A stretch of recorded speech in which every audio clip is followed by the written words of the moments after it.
begin. My name is Amol Dete. So glad to be here today.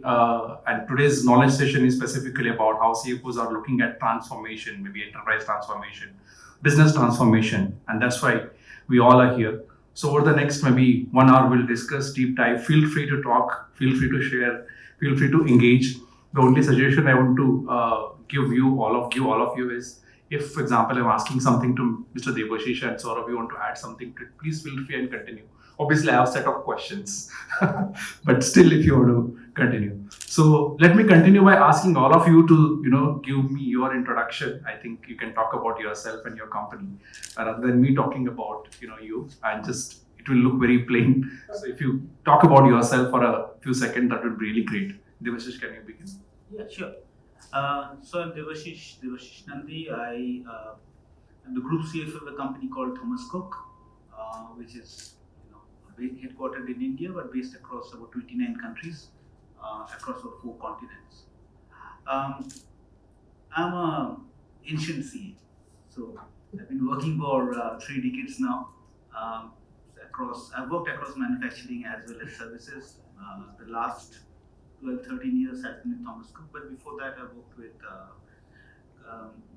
companies in various sectors, including pharma, metals, insurance, and chemicals. Thank you. My name is Saurabh Chakravarti. I work for a company called Cleartax Cement. We are the 3rd largest cement player in the world, excluding China, of course. I have been with the Aditya Birla Group for the last 15 odd years, and a total work experience of about 25 years. I've been working with, I started my journey with telecom and spent about 9 years in telecom. Then I was with the retail business of the group, and of course with Cleartax. And happy to be here. Thank you. I am Sumit. I head finance as well as enterprise business for Cleartax. Joined Cleartax almost 7 years back. Before that I was working with Flipkart. Being in finance domain, and after joining Cleartax, I understood compliance is very interesting thing where product can play a role. That's why I joined Cleartax. Played a multiple role from product engineering, making them understand in engineering teams what's really compliance and how we can make this thing simple. And then evolved my role in multiple strategy roles, and now I'm heading the business as well, other than my finance portfolio. By qualification, chartered accountant and company secretary. Happy to meet you guys.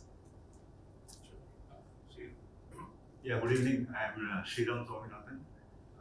The last company I worked with UPL, but I have a history of almost 30 years of experience. I started with Raymond, then I was with Marico, which is an FMCG company. Then I was with Bayer for almost 8.5 years, and then last time with UPL now. So it's a long career, but I was in various functions. I not only was in finance, but I was also heading the global sourcing for UPL for almost 5-6 years, and so I have a varied experience in manufacturing, and also in FMCG and also service industry. Hi everyone, good evening. I'm Ketan Merchant. Started off with HSBC, then did Standard Chartered, Barclays, and so all the multinational, largely UK-based bank. And then, like sir, I also had the passion of startup, and which is when I came back 6 years back to India and joined as CFO of Fino Payments Bank, which is a listed payment bank, and doing transactions worth USD $25 billion in a year. That's a bit about me. Sure. Thanks. I'm Dhawal Shah, around 17 years of experience, chartered accountant. The experience covers largely 2 industries, wind energy and lubricant manufacturing. With Castrol, around 15 years. And the experience largely covers business partnering, strategy, mergers and acquisition. In my current role, I head supply chain performance management for Castrol. I'm also a chartered accountant and company secretary. From the return off pool, I'm from the 95 batch CA, and good. I'm sitting between a cement guy and a travel guy. Both the sectors are happening, right? So I visit Tata Capital. I'm the group CFO over there. Tata Capital is the financial services arm of the Tata Group. So let's begin. Today's topic is specifically about the CFO's blueprint, creating value through enterprise transformation. I think transformation has become a very widely used word in last couple of years. So what I will do is I have some specific questions as well, but let me to set the context really well. Let me take your opinion on enterprise transformation from all of you. So take maybe a 1 to 2 minute or maybe 2 to 3 minutes and explain what is enterprise transformation for you. What is your view on enterprise transformation, business transformation? How important it is in today's world when we specifically cannot think our business without digital? And what are the major pillars of enterprise transformation? What do you think should be the right strategy? So anything that you think is a core of enterprise transformation, I would like all of you to talk on. And I think Devashish, you can start with. Sure. So to me, transformation exercise is something that makes the organization, obviously is for the betterment of the organization, something that improves the agility of the organization, improves the productivity, and obviously the long-term sustainability, improve the long-term sustainability of that enterprise. Now,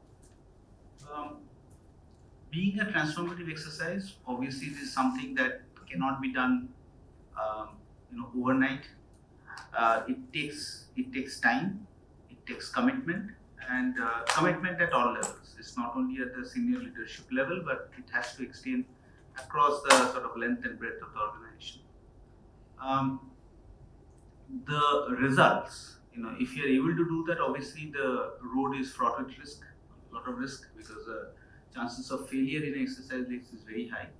But at the same time, if you are doing it, if you've done it well, and can be done in a committed manner, it can result in very long-term benefits for the organization, be it in terms of profitability, be it in terms of improving your cost structure, and or be it in terms of improving your KPIs, productivity KPIs, and so on and so forth.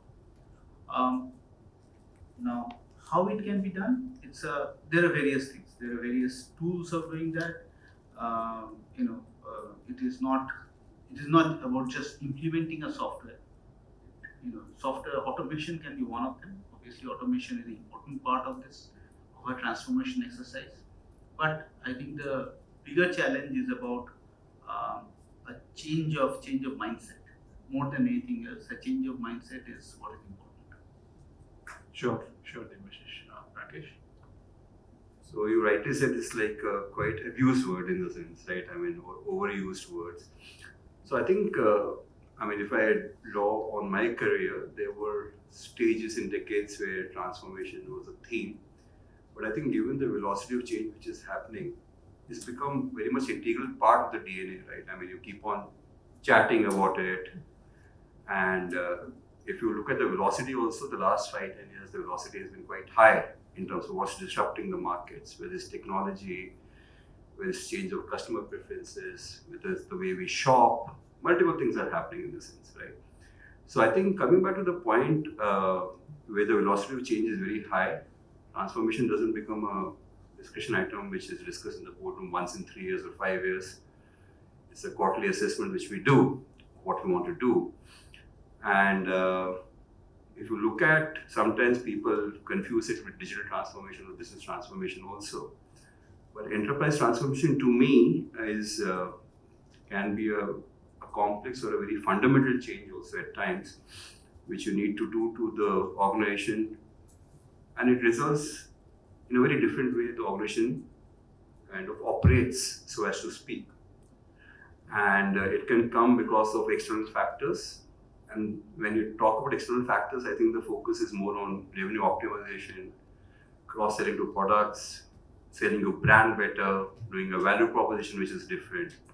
Or it can be internally driven also when you talk about digitizing the processes, process excellence, looking at cost optimizations and so forth. So I think there can be multiple drivers for enterprise transformation, as to speak, in the sense. And I think in a world which is getting disrupted, and if I take a leaf from financial services also, before COVID, although the digital stack was there of the government, but a lot of our collections still used to be in hard cash. And COVID, though a very scary event, and we hope as mankind doesn't come again, also shows the victory of the spirit of a human, the spirit over the what can happen. I mean, we did audits from home. We used the Paytms and the Googles of the world to get digital collections. Today, 99% of my collections are digital in the sense, right? So I think, you can say it's a transformation. We were forced. Sometimes it's external. It can be regulatory driven also. So I think it's exciting times, and we keep on transforming in various facets of our businesses. And I think for me to lead a transformation within Tata Capital or any organization, I'm sure my colleagues will agree over here, that I think the biggest challenge for us as management team of whatever position you hold is to what clutter should you avoid, right? If you take example of financial services, 5 years back, people were saying fintechs are coming, the market will get disrupted, everybody will have app, and things like that. And for me, it was very difficult, or for us, to how do we keep the clutter out and just be focused on what we want to do rather than what market is telling us to do. And to Shriram, I think technology can be a two-edged sword. I mean, you can invest billions of dollars looking at what competition is doing, and still it may not yield results because the internal people may not use the tools to that extent, and the ROI can be suboptimal. So I think first it's very clear that you should be clear what you want to do as an organization rather than being thrown off guard by a lot of things which are happening externally. Once you're clear, I think the normal pillars are the IT, the digital, but I think the more important pillar for us, where it's services-oriented organization, is the people part. It's very difficult to change mindsets, to have growth mindsets. So when we do anything, I think people are used to a certain set of working, and they don't want to embrace the change. So I think the heart lies the people, and as my colleague Devashish also mentioned, it's not only the junior management, the senior management. I think everybody has to align to that transformation. So you may have tools, and in this era, all the tools are available to everyone. It's the execution which matters, I believe. And if you can change that lever or the echo or the sentiment, I think it can do wonders for the organization. So it's happening daily. I mean, whether we accept it or not, we're transforming ourselves as humans also. So why not the organization? So that's my view on it. Sure, quite meaningful, Rakesh. Yeah. Saurabh? So for me, I think as Rakesh was mentioning, it all starts from the need for transformation. You have to first identify where is the need for transformation. And once you identify your need for transformation, then you can actually select as to where you want to transform. It's not that you're going to change the entire DNA for the organization. You can actually look at a functional transformation, you can look at a marketing or a sales transformation, you can look at a finance transformation. There could be various ways of looking at transformation from that perspective. The other thing that comes to my mind is that when we talk about transformation, we are not talking about a radical change. In our world, we live in a VUCA world. We're not talking about anything which is radically changing. You can't transform overnight from an X organization to a Y organization. That's very difficult. You have to tread that path. So it has to be a gradual, it has to be a marginal change that you need to drive. So over a period of time, you transform into a different organization. If you look at organizations like GE, etc., which have transformed itself from a pure manufacturing into a finance organization. So those have been radically transformed organizations, and they have done it over a period of time. So transformation has to take place gradually. It cannot upset your organization. And it has to be one of the key drivers for growth. That's what I feel for transformation is.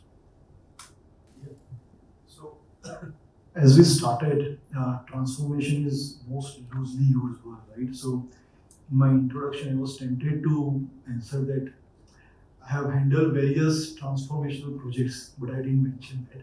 So, let's use it differently, that it's a different way of doing things, right? So, let's not call it transformation, because as Saurabh mentioned, that transformation is always linked with something which is big. But it is not always that if you do big, then you achieve big. Sometimes the small things also achieve a big result. And I'll give you an example. Let's say in our company, we have various promotional offers. In oil can, we give a physical coupon, right? So how does it work? It goes to mechanic or a consumer. They open the can, they see a coupon. It has a denomination of 5, 50, 20, whatever it is. He collects some of the coupons and then at a periodicity he gives it to dealer. Dealer gives him cash. Dealer gives to distributor. Distributor gives to us. This is how the entire loop closes. Now it has issues with accounting. It has issues with mechanics missing the coupons, right? Then there is a reconciliation issue. Dealer will say, I have submitted 50, distributor you have submitted 45. So issues. Now, to tackle these issues, we came out with a digital solution wherein each can is with QR code. Yeah, and mechanics now register himself, completes the KYC, he scans, and he gets money into his account. Now, for mechanic, this is a game changer, right? But is it a transformation? Could be not, because it is not a huge, but we were the pioneer in this. So the point I'm trying to drive is that it is, let's call it a different ways of doing, and generally transformations are powered by innovations. And what drives innovation is probably your need, like the pain area which we had, or it could be a market dynamics, competition, regulatory policy, or could be unfortunate event like COVID, right? That forces you to think and do the same thing differently to make it simple, right? To make it in a way that enhances customer experience. And all this towards a service of, let's say, either you want to build a reputation, either you want to go for growth, either you want to differentiate yourself from competition. So, and what are the pillars? I mean, the one of the patients which you mentioned is just, to me, the pillars of innovation is to create, promote, and nurture the culture of innovation, doing things differently. You reward when it works, and you learn when it doesn't work, but you encourage that culture. That's the pillar. The second, I would say, is mindset. We talked about, right? It is about, how can I do it to, let's make it happen. That's the mindset. That's what mine is. Sure. I wasn't aware that Castrol is using cashback to the mechanics and all. Great, Dhaval, thanks. Ketan? Actually, let me just start off with, as CFOs, we should not wear our CFO hat when we are looking at enterprise transformation. As Saurabh said, inevitably you end up having smaller, kind of a thing when you're looking at it. I'll start off, the genesis of the need as management has to be what has got us here will not take us there. I think as management, if we are convinced about that, about the position where we are, I think that's where transformation starts. Rakesh also mentioned, Devashish also mentioned, it's not about just doing things only differently, but getting it right where you want to go. I think that is, for me, and again I'm saying this is not a CFO hat. It has to be a complete management hat. We've seen examples like BlackBerry, Nokia, where for whatever reasons they thought this is the best way to do things. Maybe they were forced out. We have a lot of examples in the banking sector worldwide as well, that fintech, as Rakesh was saying, has come and disrupted. Now, has everything got changed? No. But has a lot of things got changed? Yes. I'll just give an example of our own bank. We are only in rural, and that is our thought process. When the Paytms and the Google Pays of the world came, they were just burning cash and cash and cash. Our DNA, we actually at that point of time said that we in payments business will not burn cash, which was a big thing. You had taken my interview some time back. It was not a simple thing, but that is an outcome that 5 years back we made this of. We will make a model, we will change the pattern internally, and we'll have a reflection outside as well. So, what did it take us to do that? And that's one of your point. I would say that whilst tools, sophistications, there will be theories, etc. But ये कुछ ऐसा नहीं होता है. It is about mindset. If the management is having a mindset and the need, okay, we have to do it off, that's where it starts. But still, I think the old school of thought still holds good. Maybe the new age companies, they don't follow. For example, the if you look at Birla, they had the Parta system, where end of the day cash is supposed to be one of the prime criteria for doing good.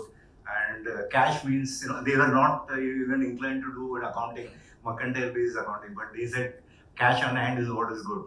But if you look at from today's point of view, I mean, you can burn cash, as he's saying. A lot of companies are burning cash. For example, Hotmail, when he started off with the company, he was not having any revenue, but he went on to create a huge software which was user friendly for many of them at that point in time. We are now Google and other software which has come in, which is much better than what it was from Hotmail. But this everybody, he created this company, and he was not having revenue for almost n number of years. And one day he sold it to, I think, Microsoft, and made huge amount of money.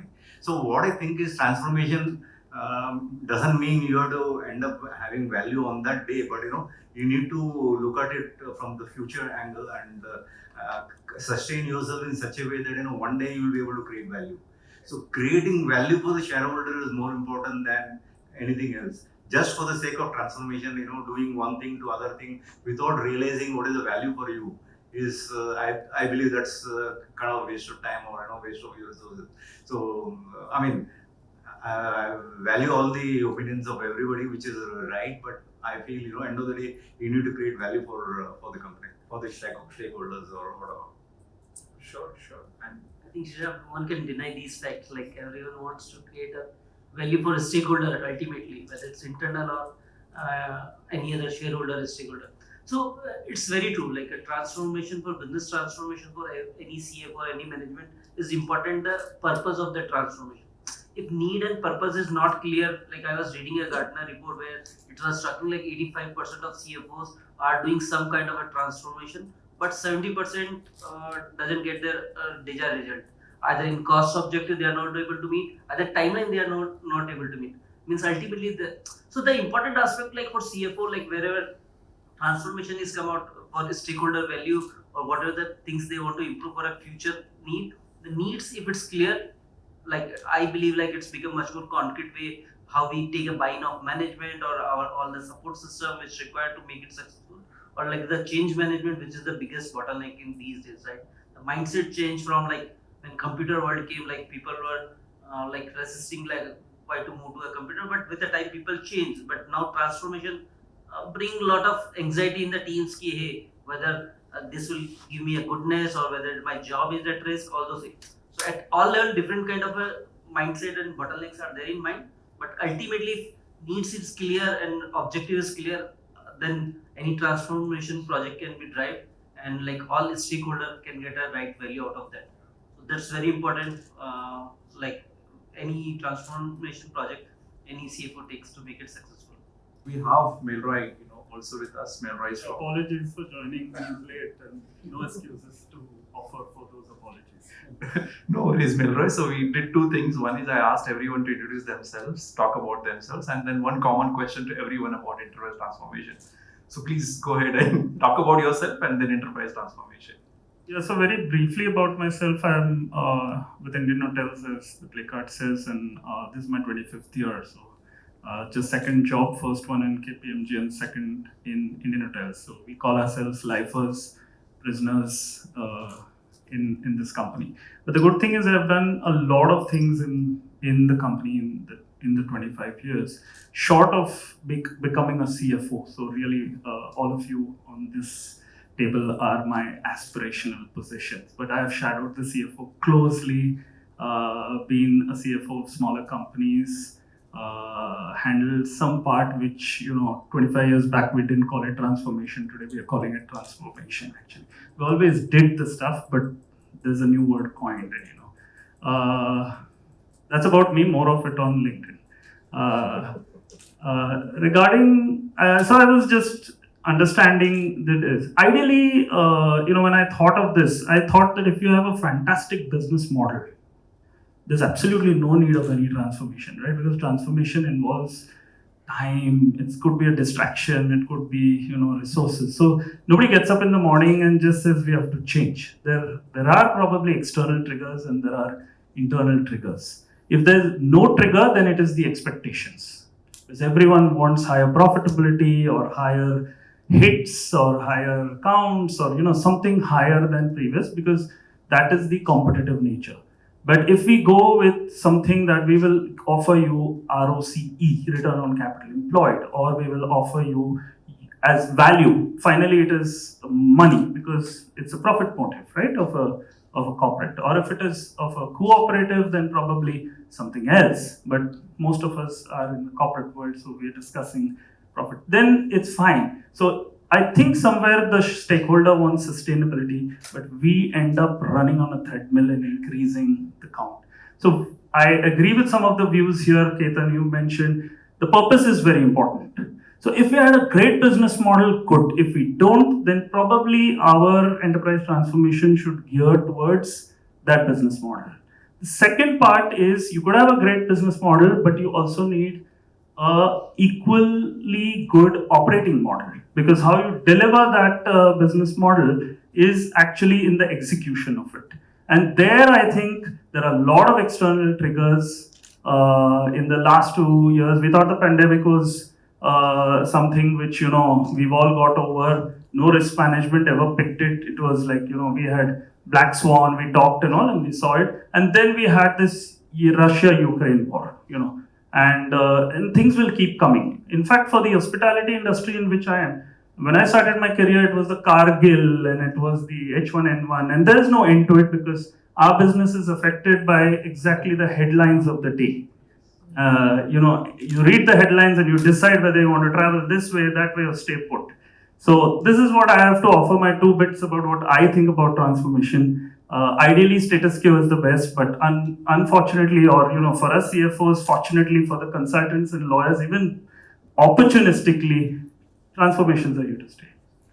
Sure, Milo. I think that gives great openings and great learnings. Let me get into some specifics, and all of you can also continue if you have to, add something. And Debashish, I will start with you. So in our business, ETA matters the most. ETA, we call it, is expected time of arrival. So any reporter which says, I'm doing this story, I was like, what is the ETA? No point of publishing a story the next day, right? By the time everyone does it. Why I'm saying this is because when we do a digital transformation or any transformation, the speed of the innovation and speed of the transformation matters the most. So Debashish, I would like you to tell us what kinds of speed is required for enterprise transformation in an organization like yours, where market dynamics and demand changes quite often. See, it really depends on the nature of the industry, okay? Because each industry is different, and a lot of transformation is the speed of transformation also, like you rightly pointed out, needs to match the expectation of the market, okay? Or exceed the expectation of the market. That's when it's transformation. So it really depends on what those expectations are and what your industry conditions are. Let me give you an example, okay, and probably that will bring out what I'm trying to say. And Milroy talked about the pandemic and the effect it had on the hospitality industry and, of course, on the travel industry. So, in our case, one of the transformation projects that we had to do was, to a large extent, influenced or triggered by COVID. Okay? So, in the early stage of COVID, which is within a couple of months actually, we realized that this is not something that will sort of blow over in 3 months. It's not a SARS or something like that, H1N1, that will go away in 4 months' time. This is here to stay for a while. And although we had fairly good cash reserves, we realized that this is the time we need to reorganize ourselves, transform ourselves is probably a better word, in order not only to survive, but also to make ourselves ready for the post-COVID world. Whenever we didn't know what time it will come, but we knew that someday this will end. So we took a lot of hard steps. Okay, what was the end game that we had in mind? The end result that we had in mind, that will be a leaner organization, that will be more agile organization. We were largely a brick and mortar, and we wanted to become we didn't want to go completely online, but we wanted to become a more hybrid organization. And so we needed to automate ourselves. Now, with all this in mind, what did we do? We took some very harsh steps. We closed down close to about 50 branches across the country. We we rationalized is a fashionable word. Rationalize the workforce by about 30%. Hard steps, very hard steps. Not easy to do that, but we had to do that to. It's like severing an arm to preserve the rest of the body in order to not survive. Um, we took, but we also what we also did was these were steps to cut cost.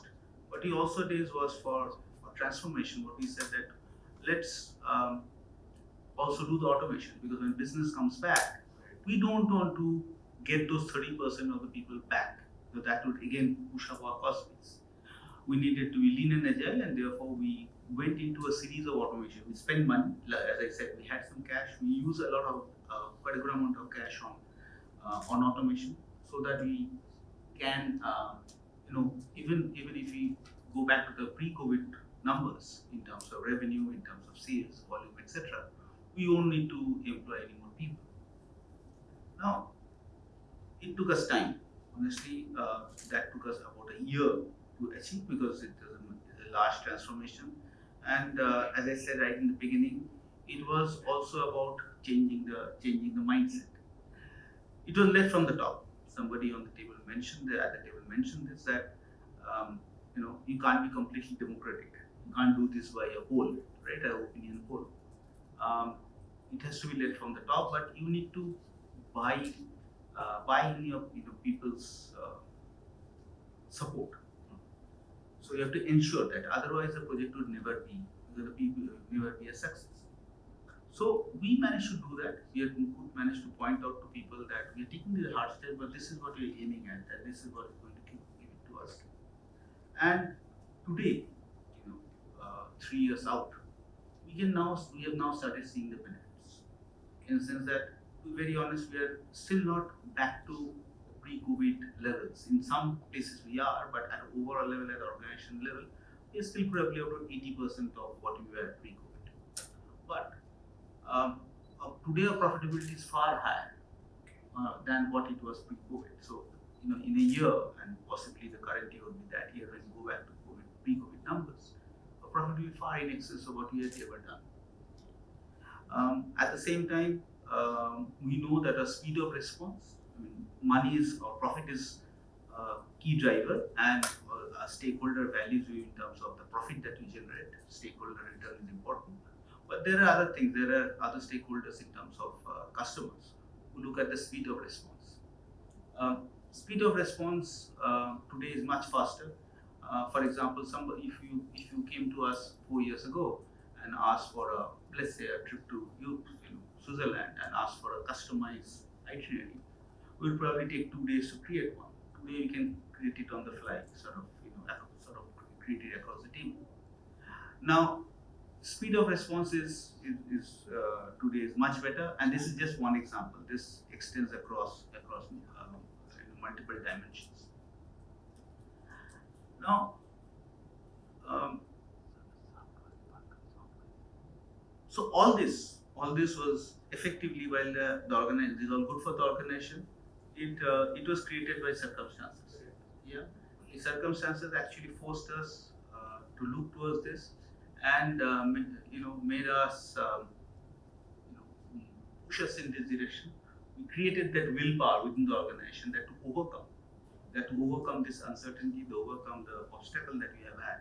We need to move forward in that direction. So, and do it at a particular speed. You talked about what speed. So here we did this entire transformation probably about a year or 15 months time, which worked well for us. Is that the right time? Should we have done it in 9 instead of 15? I really don't know. But I think given the time that we spent on COVID, etc., 15 months will go. Sure, Debashish. Rakesh, I have a very interesting question to you, specifically on when it comes to transformation. I mean, for the financial entities more and the listed entities, the challenge is in the compliance, risk, regulatory norms, right? So, would you like to add on that? How do you deal with the risk compliance while going for enterprise transformation? I think it's a topic which has been gaining a lot of weightage over the last 4 or 5 years. and unfortunately or fortunately, like our businesses such that we are holders of fiduciary responsibility because public money is involved, whether it's NBFC or a bank. And some of the soft collapses which happened in the financial services have not augured well because the lens of the regulator has changed. And how? Because they're also accountable. And I give full credit to RBI that the banking system and the ecosystem much more stronger, and things which are happening in the West is not even an iota of that is happening in India, right? So yeah, it's important. I think we are a very intensely regulated sector, and I think it's the need of the hour also, because somewhere what happens is the compliances get pushed in the background. And if I want to pick up the three themes which are happening in the regulation side, one, I'm seeing increasing trust by the regulator where they want data online. In fact, both RBI and NHB are working on platforms where the data can go from our systems to their system, which is the automated data flow. And I think there's a huge transition which we need to do internally. Often what happens is there are a lot of people on the field, and we have to be compliant with the collection policies, outsourcing policy, KYC policies.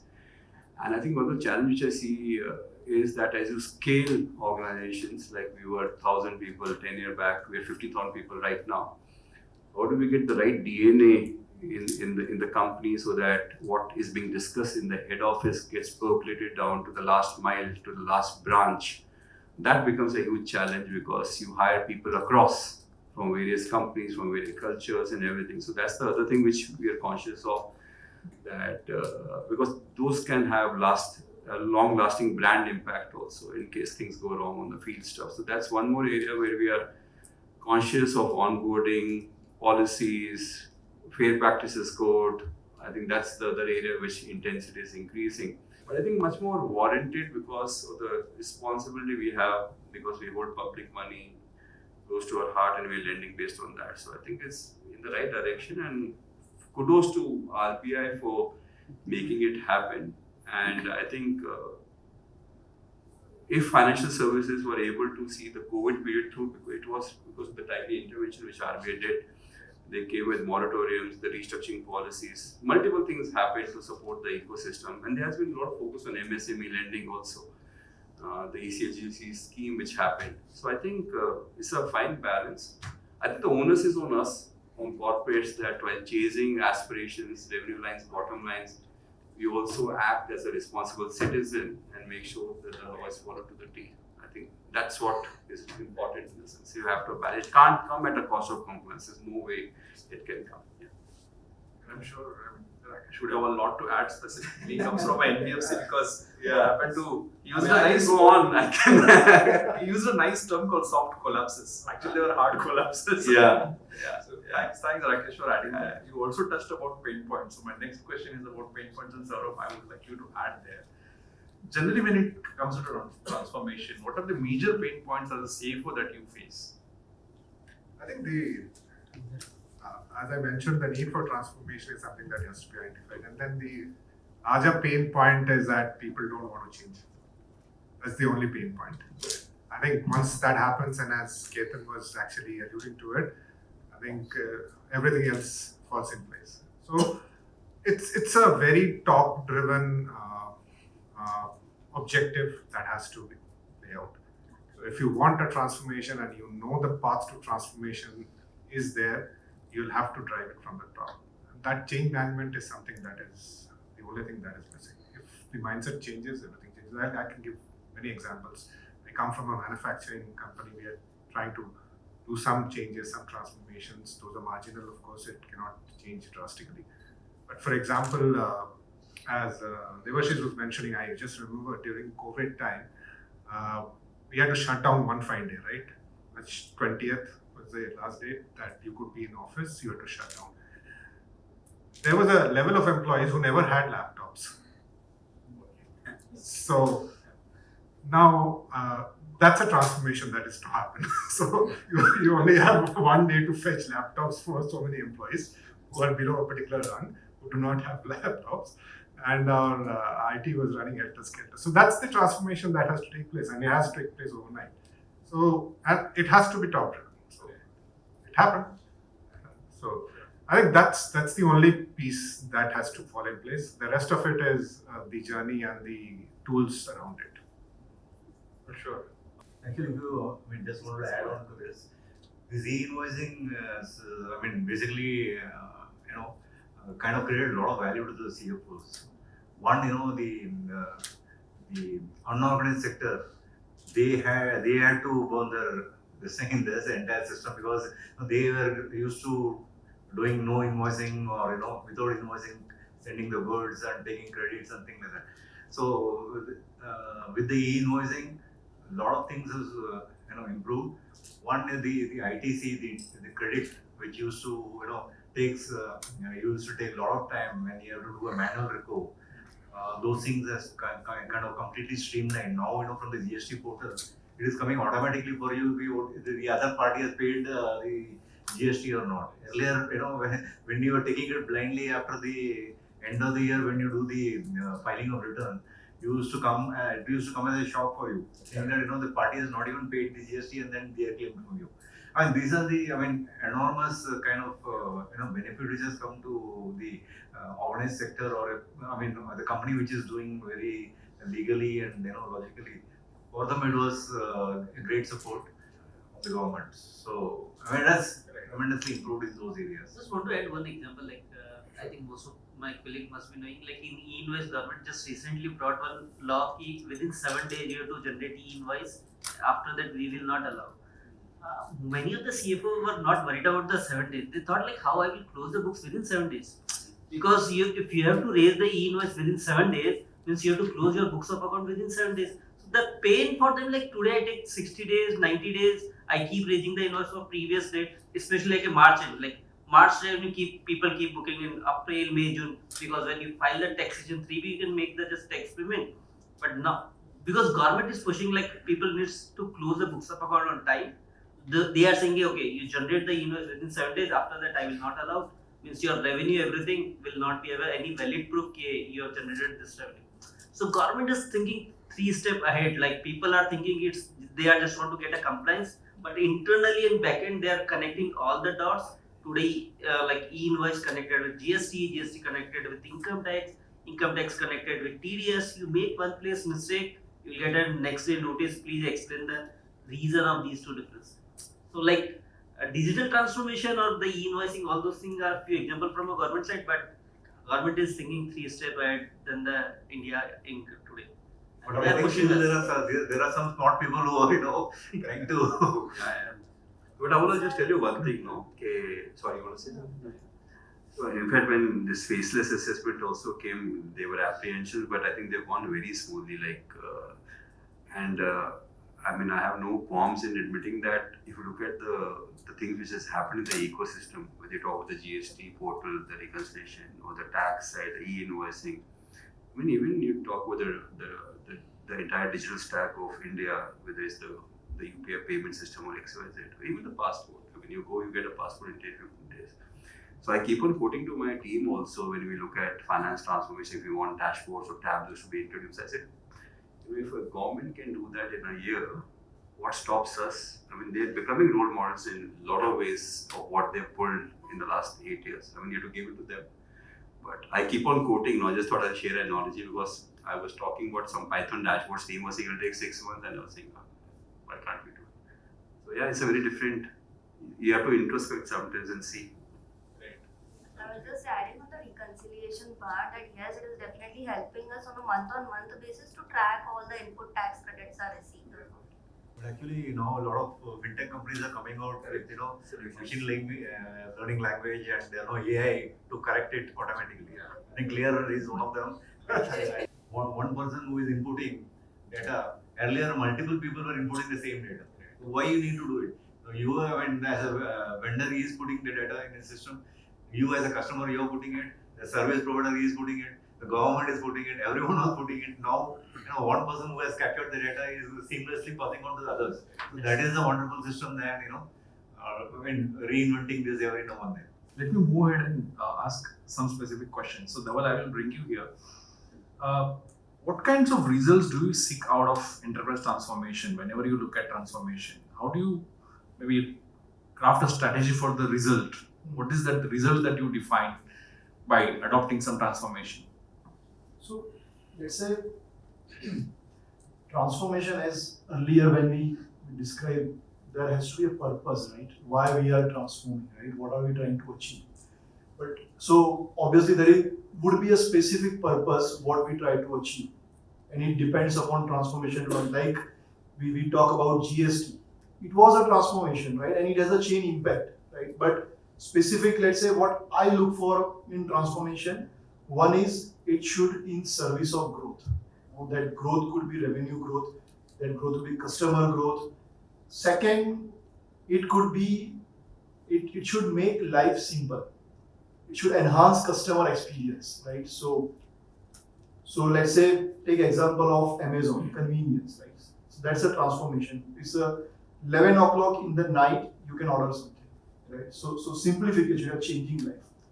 Third thing which I would see is it should be able to contribute to the society. I mean, we are a responsible organization. ESG is an emerging theme. So transformation cannot be in isolation to something, you are damaging to environment, but you are transforming. Yeah, so it should be adding value to the society. Fourth and most importantly, and when we talk about mindset, there are people who believe and they fear that by technology transformation, I will lose my job. So the fourth and most important thing I would look at it is it should create employment. Right? If there is an imbalance in job market employability, then it has a social imbalance, and we never know which way it can go. So creating job opportunity is something most important when we talk about any transformation journey. And I would give some example like Swiggy and Zomato, right? They have created employment. So that transformation is causing, like I would say, it's helping society.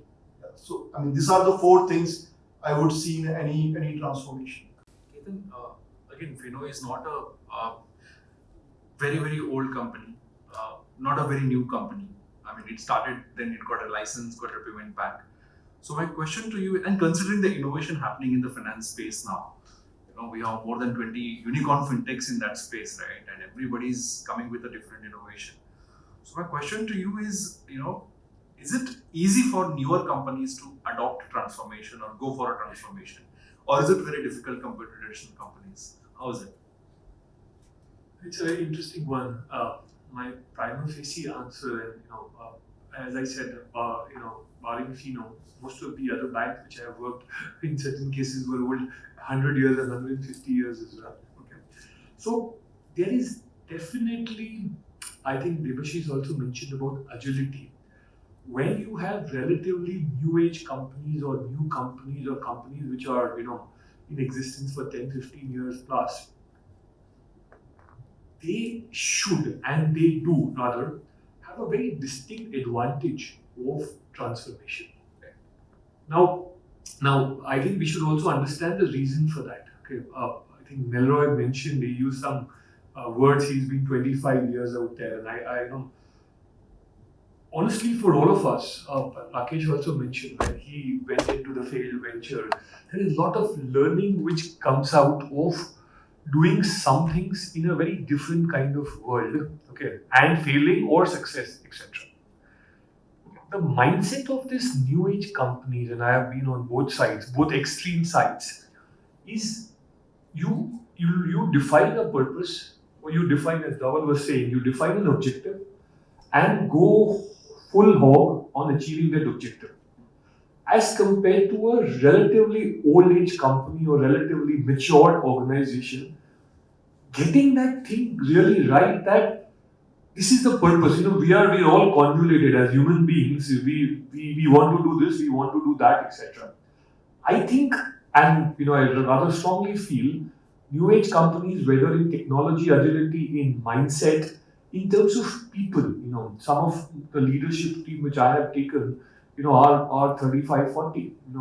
They actually say that whilst it's a bank, but is it okay that I, wear a jeans and a blazer to come? Unfortunately, I will say no. There is a decorum of bank, but the kind of ideas which they bring off, they will put all of us on the brim, and stuff. I have not seen, at least in my limited 25 years experience, the old companies being able to get all of this innovation implemented fast. Maybe they are too huge. Maybe there are bottlenecks. Maybe there are country limitations, regulations. Like Rakesh, we can endlessly speak on regulation in financial services, but agility and mindset is a lot more different in new age company. Having said that, the way the world is changing, again, what Anuja and Melroy said is,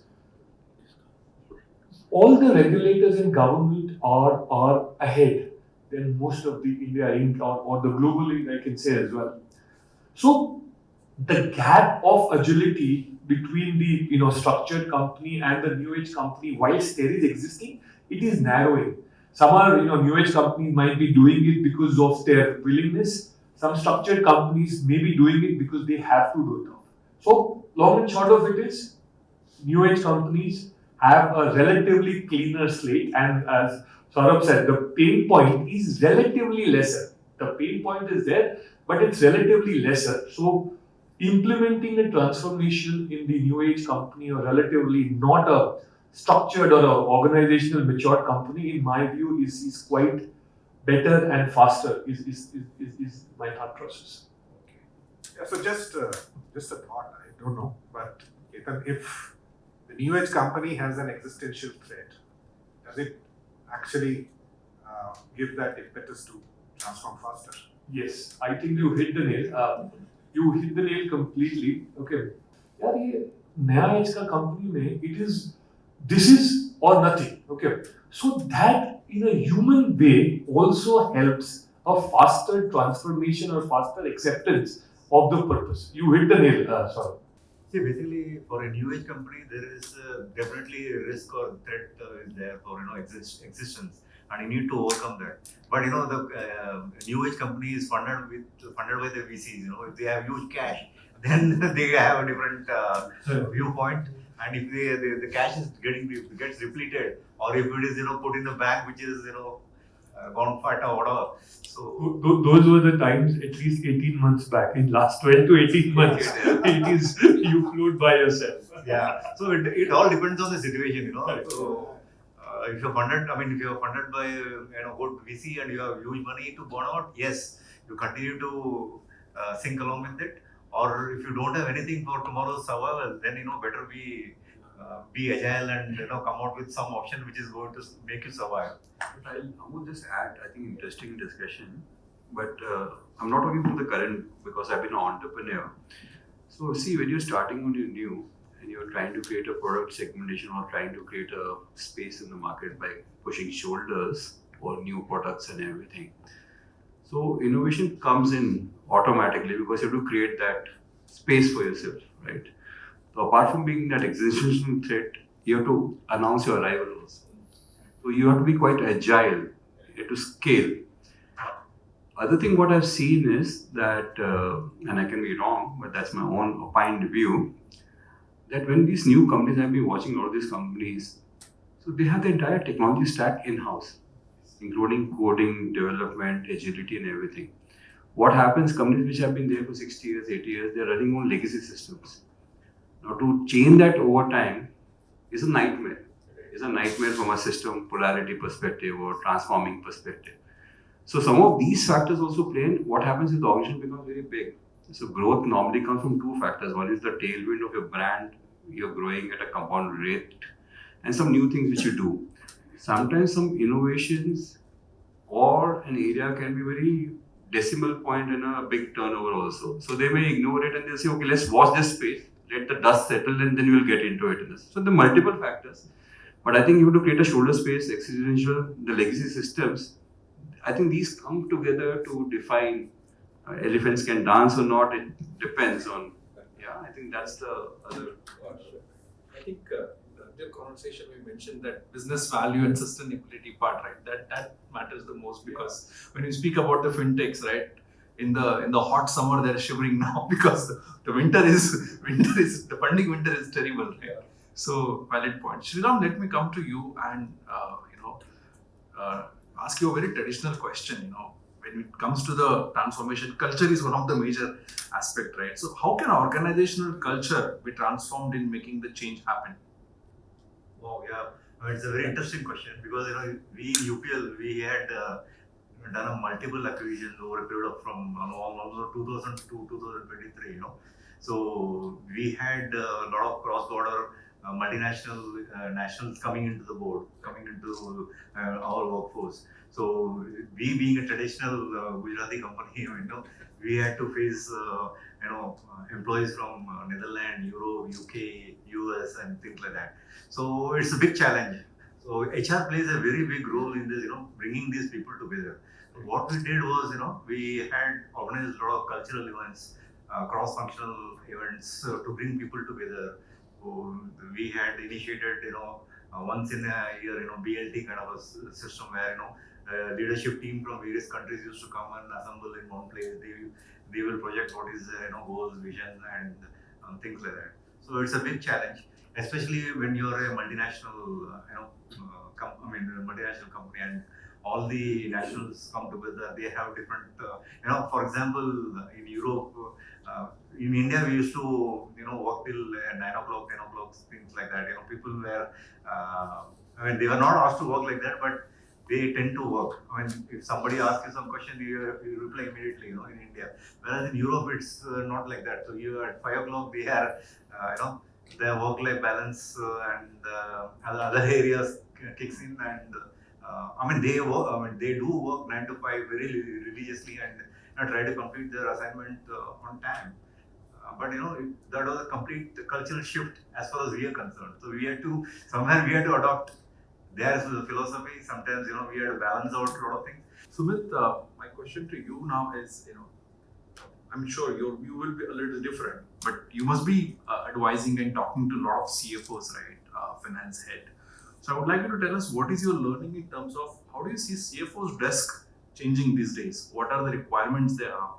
What kinds of weapons they are looking for maybe to deal with the world of transformation, deal with the world of evolution today?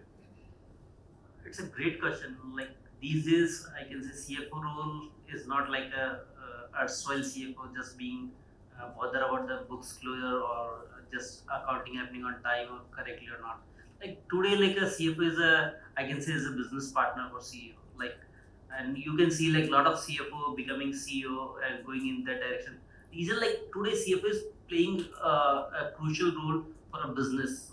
Like because CFO understand all the insight about the business, what making the business grow, what are the bottlenecks in the business, what are the levers to grow the business, and they show a right to mirror to the CEO or businesses, right? These are the things which should escalate, these are the things which should be controlled, and that's where CFO is changing his role. So to do all those things, right? What CFO need? Like CFO need like how he get a real time insight about the business, how he get a real time 360-degree view of what's happening in economy. Like many companies, like I met one of the CFO who they were in like like automobile company. Like when the chip shortage happened, like in that time, how to manage the cost was the biggest issue because the production going to get stopped, but working capital and other things are available. How to manage all those things, and being a CFO, you can understand like if anything gets shorted, what's the alternate and how it's going to impact entire cycle of the working capital. So that's why like CFO is changing their role completely from a finance person to a business person. And few things like which CFO today like as a major like I can say ammunition they are looking for is like how I make a scalable system for future. Like what's my growth plan? How I make my system not only finance system but business system, reporting system for a future ready.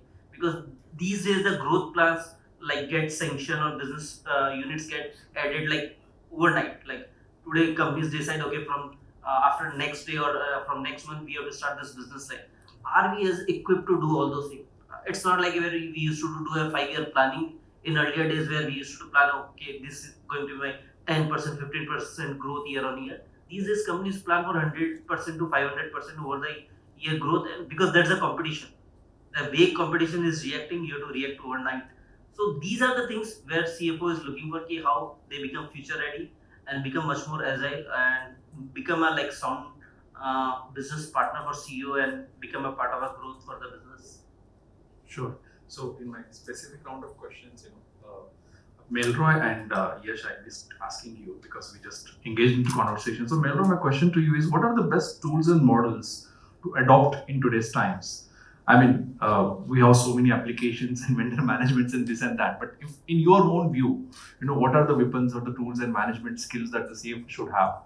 Yes, it's so difficult to answer because it's like everyone is looking at me and I'm feeling guilty of a prescriptive answer. So, frankly, there is no tools and models that can take care. But it's not digital. It's not innovation.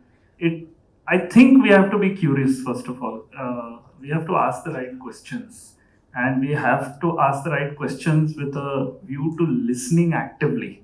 Many times we ask questions just to review someone's work. So we are checking that person's work and not contributing to the organization, but probably being like an examiner. But I would think foster this curiosity, understand what is happening in the industry, in the competitive environment, in similar problem cases. Events like these do help in, first of all, understanding what is happening there. Because from there will come whether you need technology to solve it, you need innovation, you need simple common sense. Has someone already found the solution? So don't reinvent the wheel. So that is something we need to build, and there's no end to that. Technology is a great enabler, but if we go after the tool, then the tool will be the source of making us a fool. That's what I would say, because tool is just the journey. The goal remains the goal. It is a business goal, actually. But if someone else has a name of a tool, I mean, call it dashboards or whatever, I'm all ears, actually. So, So, in fact, on the PIN code, no, the government has also, like for example, post office. I don't know whether you're aware, they have a beat number. I just noticed that if you, along with PIN code, if you put the beat number, who is basically the postman which is attached to that very small area, then they deliver it faster. So I mean, if government can innovate such a system which basically, because even if you look at it, some territory expand. For example, Delhi, the NCR and all is expanding. So if you put a PIN code, which earlier used to be a smaller area, now it is becoming bigger. So what they come out with is a beat system where you put the number of the postman, it gets delivered faster. I always wonder, and maybe Yash can answer, why did the postman did not take this business from the courier companies? Yeah, they had so much of, Exactly. They can. I don't know. I always wonder. They had such a infrastructure. Sorry, I'm just trying to. No, be curious. That would be a different The transformation. price which they are offering as compared to the courier services, it's a very. If you look at it, the postcard, I don't know, it's just 15. Yes. 15 paise or something. Less than a rupee. If they can deliver at that price, So now they have also come out with Telegram through email. Yes. Because many, the lower class people who don't have a computer or mobile, for them, if you want to send a mail, you can send a mail and it gets brought to their location. But now they're a competition to their bank. But in fact, the bank strengthens them. They have to strengthen. Still, I think there's huge opportunity. In fact, they partnered with Amazon and so many other players, which kind of strengthened them so well. At this service, they always used to deliver parcels. There are a lot of new age companies in that also. For example, VFast. VFast is one company, where you can get the parcel delivered. From another people also. It's not necessary that they have to send it to you. You can get it from them. Actually, the answer also like what Anuja said. Now the OMDC is taking on. Maybe in last decade or last 8-9 years, the government's onus on taking it to a next level, had it been there when the courier companies came on, maybe there would be a balance. For timing, I guess. Sure. So wonderful conversation, very engaging, must say, very meaningful for us. And so I'll still take two comments, not too much time, but one comment from this side, one comment from this side. So whoever talks first, any closing remarks from this side and from this side as well. Anybody who wants to talk maybe for a minute. All looking at you. We're all looking at you. No. So I think behalf of, I think it's been a engaging session. So I think it's always pleasure to meet colleagues from various industries, cross-functional too, and have a candid chat. So it was a privilege to be here, and I think we should do more of such interactions in the sense. So the session has been, in fact, turned out to be much better than what I imagined it to be. Very honest. The good thing is that it's a very free-flowing discussion. Typically, what happens in this sort of sessions that one sticks to, the question that are asked and doesn't participate in anything else. So that way, this session is very, very different. So, quite a few takeaways, quite a few insights. I think an evening quite well spent. Thank you, Amol. Thank you, Sanjay, for organizing this and calling me. So, thanks. Evening is still there. I mean, we have nice. Yeah, all of you all thanked ET, and I also echo those thanks. Sure. From this side, any key takeaways, any learnings you want to share? Yes, or anything that we missed, maybe you want to add? Yeah, like one thing I want to tell, like the take for me, the important takeaway, like the all age people, like in the experience where the people who have seen the different world and the newest team who are seeing the different world, and the understanding, exchanging that thought key, like the complex problem, how it can be solved, or the thing which we really think is innovation, how we should take up the any transformation things, the thought process, how definitely we should think about any new project, the clarity on the decision making, definitely that is a good takeaway for me. How people, like in experience, once you get that experience, you start thinking and evaluating any decision. That's a great takeaway for me, definitely, out of this discussion. Thank you everyone for very insightful way of expressing the things what you guys have done. It's very good. Thank you. Sriram? Yeah, I mean, I also want to thank ET and also Clear to bring all of us together here. And it was a great evening. We had a good talk. I mean, we came to know a lot of other opinions, and it was definitely going to be useful. Most of us are quite experienced, but still, every time we talk about transformation, also Tawal has been doing some projects. All of us have been doing it off. It's a very people are confused. Okay, so now at least a key takeaway from me is that I'm not the only guy who's confused about transformation. There are a bunch of 15 more people who are in the same boat, and maybe that is what is transformation as well. So a perspective on transformation was very useful. I think the nice part which we did for a larger part of our conversation is we did not allow it to be operational. It was a strategic, kind of a perspective which was given. So that is a very good thing. And needless to say, thank you very much. It's been always a pleasure to interact with both of you. So as I started that, it's about doing things differently. So it is also about saying things differently.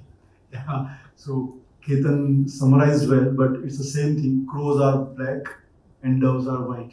So transformation is a journey, and we are all going through the same journey.